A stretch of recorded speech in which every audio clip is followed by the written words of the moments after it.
जब टीनेजर था तब से मैंने जिम स्टार्ट की थी, फिर धीरे धीरे इसको पैशन से प्रोफेशन में कन्वर्ट किया। पता लगा कि बॉडी बिल्डिंग कंपटीशन होते हैं, इसके लिए ऐसे प्रेप होती है, ये स्टेजेस होते हैं, यहाँ कम्पीट करना होता है। मेरी स्टार्ट वहाँ से हुआ था। तो एक टाइम ऐसा आया था कि हम फैमिली को एक्सप्लेन नहीं कर सकते हमें क्यों चाहिए ये चीज़, कैसे चाहिए। तो तब बंदा डिसीजन लेता है कि मैं खुद कमाऊँगा, मैं खुद अर्न करूँगा, खुद लगाऊँगा गेम पे। तो वैसे फैमिली बहुत सपोर्टिव है मेरी। बॉडी बिल्डिंग गेम ऐसी है, लोगों को अभी तक पता नहीं है बॉडी बिल्डिंग गेम में होता क्या है। लोगों को यही लगता है कि वेट उठाना होता है जाके। शौक अगर पैशन बन जाए तो फिर इंसान को अपनी मंजिल तक पहुंचने से कोई नहीं रोक सकता। कुछ ऐसा ही कारनामा किया है सिरसा के रहने वाले सनमीत सिंह गिल ने।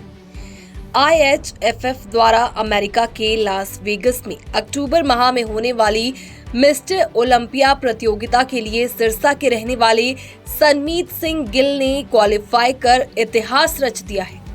सनमीत सिंह गिल वर्ल्ड के पहले पगड़ीधारी सिख बने हैं जो अमेरिका जाकर अपनी शारीरिक सौष्ठव के जौहर दिखाएंगे। प्री कार्ड जीतने के बाद प्री कार्ड होल्डर से मुकाबला जीतने के बाद सनमीत ने इस मुकाबले के लिए क्वालिफाई किया है। Sanmeet Gill classic physique category में compete करेंगे।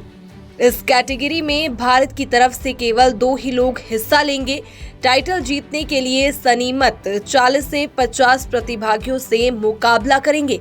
वहीं जीतने पर 50 से 60 हजार डॉलर इनाम के तौर पर भी मिलेंगे। के सफ़र की शुरुआत तो जब से मैंने बॉडी बिल्डिंग स्टार्ट करी तब से ही हो गई थी।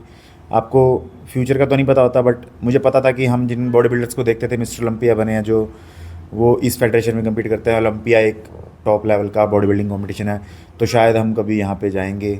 और जैसे जैसे इसमें पैशन डेवलप होता गया, प्रोफेशन बन गया, पता लगा अपनी पोटेंशियल का, तो तब से सोचना शुरू करा कि हाँ इस लेवल पे जाएंगे।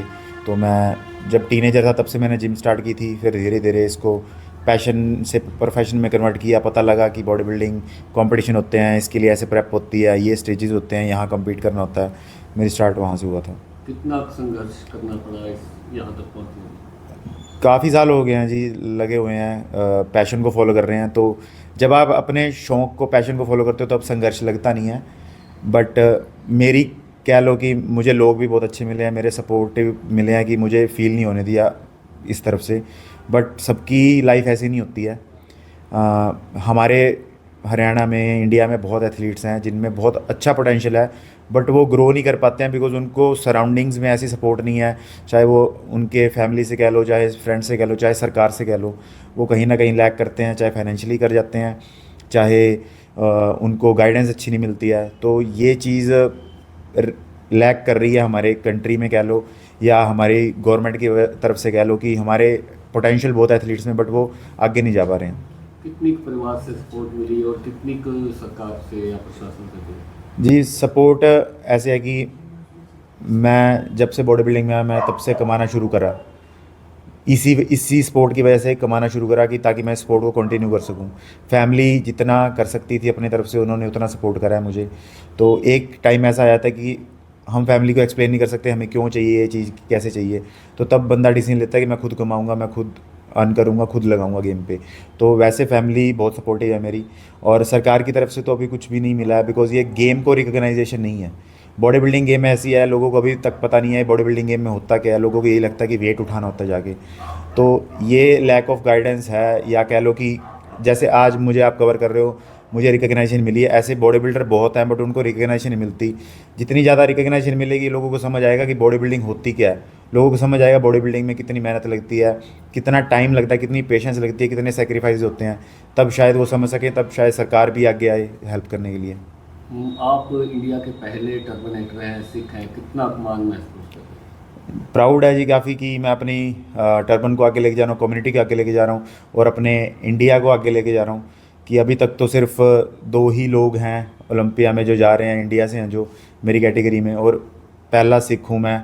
हिस्ट्री क्रिएट की है। तो मैं होप करता हूँ कि मुझे देख के शायद और सरदार लोग, सिख बंदे आएंगे इस गेम में, और वो अपनी कम्युनिटी को आगे रिप्रेजेंट करेंगे। क्वालिफाइंग के लिए किस तरह से रहा? क्वालिफाइंग दौर जो होता है इसके लिए क्वालिफाई के लिए ये आपको प्रो कार्ड जीतना पड़ता है पहले इस फेडरेशन का। मैंने वो 2023 में जीता था। फिर उसके बाद आप सभी प्रो कार्ड होल्डर हैं जो उनके साथ compete करते हो, फिर उसमें से आपको जीतना पड़ता है। क्वालिफाई करने के लिए आपको प्रो शो विन करना पड़ता है। कितने प्रतिभागी होंगे जो इस प्रतियोगिता में भाग लेने वाले हैं, ऑल ओवर वर्ल्ड की बात करें? जितने भी साल में प्रो शो होते हैं तो आइडिया लगा के चलो तो अराउंड 40 से 50 लोग ही होंगे वर्ल्ड में से जो उस स्टेज पे आएंगे।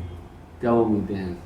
उम्मीद तो बेस्ट देने की है, मेहनत कर रहे हैं, काम है हमारा मेहनत करना। आगे जो उस दिन डिज़र्विंग होगा, मेरे किस्मत में होगा, और जजेस जैसा चाहेंगे वैसा रिज़ल्ट आएगा।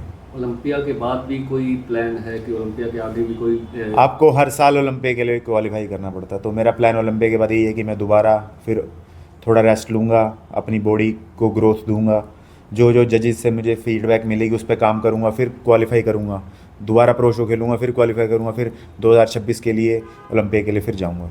ओलंपिया में अगर प्राइज़ की बात करें तो किस तरह का प्राइज, कोई टाइटल वगैरह क्या रहता है? ओलंपिया का जी कैटेगरीज होती हैं, जैसे मैं क्लासिक फिजिक में compete करता हूँ, ऐसे ही ओपन बॉडी बिल्डिंग होती है, 3-4 कैटेगरीज होती हैं, तो उनमें डिफरेंट डिफरेंट कैश प्राइजेज होते हैं। तो ओवरऑल देखा जाए तो वो अराउंड $5 लाख कैश प्राइज़ देते हैं। तो सबसे ज़्यादा ओपन बॉडी बिल्डिंग वालों को मिलता है, हमारी कैटेगरी में शायद $50-60 हज़ार मिलेंगे विनर को।